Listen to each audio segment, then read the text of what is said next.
na kushukuru Baba, Bwana wa mbingu na nchi, yatuongoze katika tafakari yetu muhimu ya siku hii ambayo hawa vijana wanamaliza elimu yao ya sekondari. Kristo,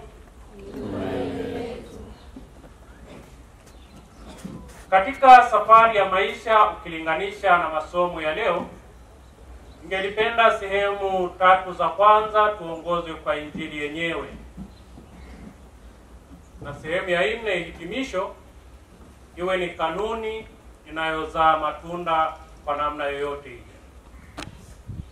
Tukiangalia somo la Injili, tungelipenda tuchukue vitu vitatu vikubwa.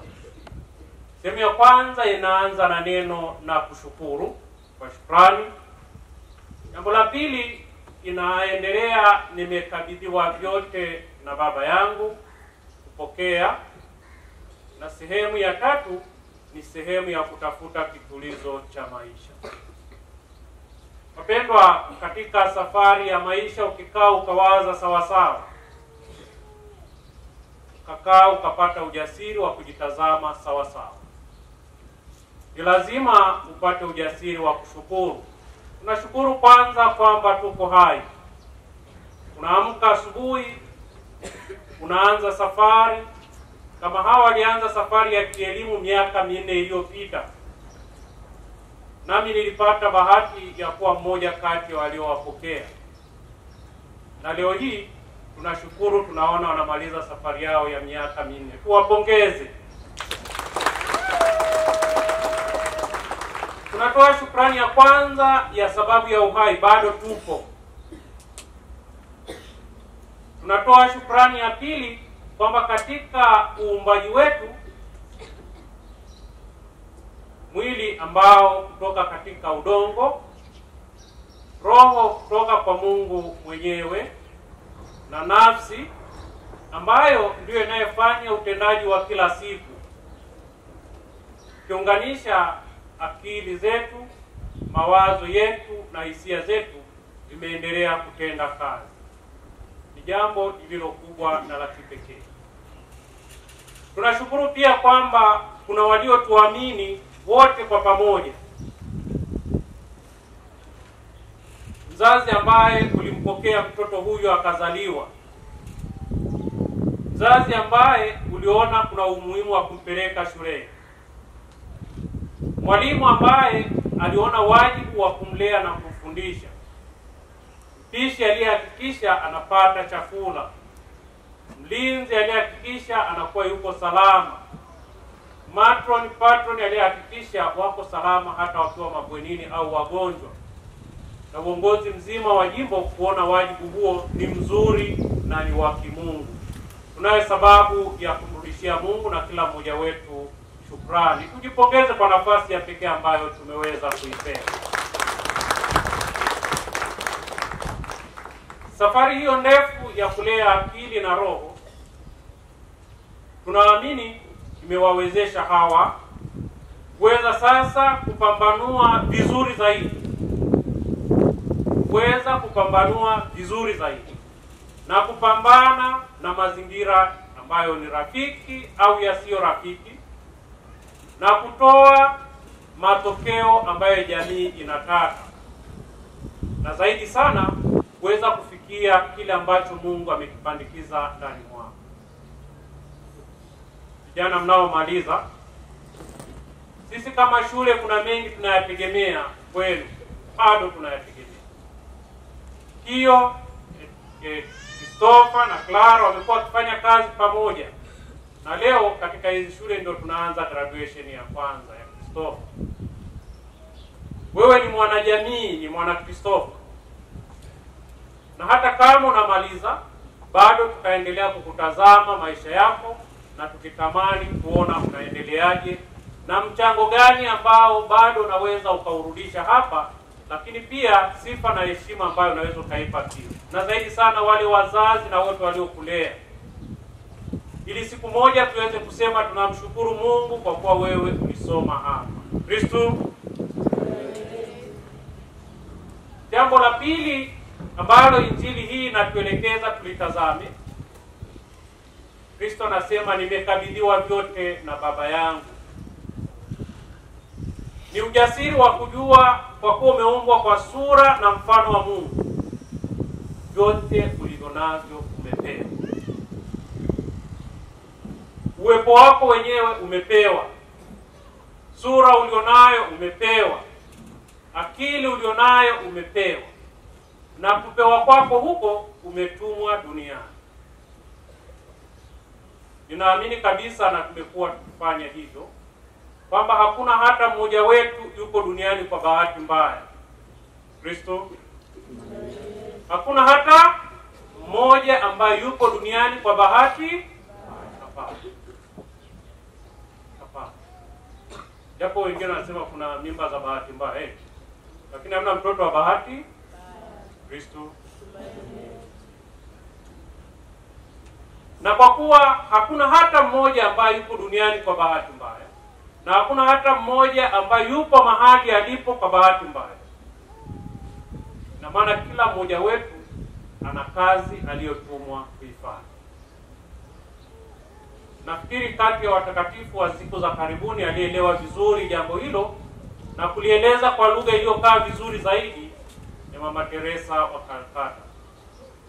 Yeye alisema hivi: mchango wako hapa duniani, japokuwa ni mdogo kama tone la maji ndani ya bahari, usipoutoa hiyo bahari itaukosa milele.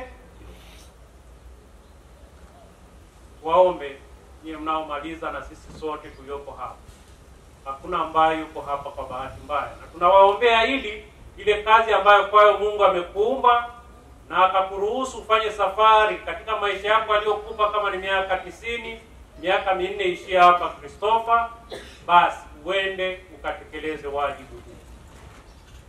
Na jambo la tatu la msingi katika safari hiyo ya kushukuru, ya kupokea, ni kujua pia namna ya kupambana na wakati mgumu.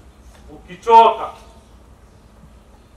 nipo mnaomaliza unanisikia, ni lazima ujue namna ya kupumzika. Ni lazima ujue namna ya, kwa sababu yoyote atakayefanya kazi lazima atachoka. Ni lazima yoyote aliyeumbwa anayefanya wajibu wao ambao kwake ametumwa duniani, ni lazima atakutana na ataelemewa na mizigo. Kristo ataliweka likae vizuri kila mmoja ajue. Niye ambao mmeelemewa na mizigo, ndio ni kwangu nami nitawapa. Jifunze katika yeye.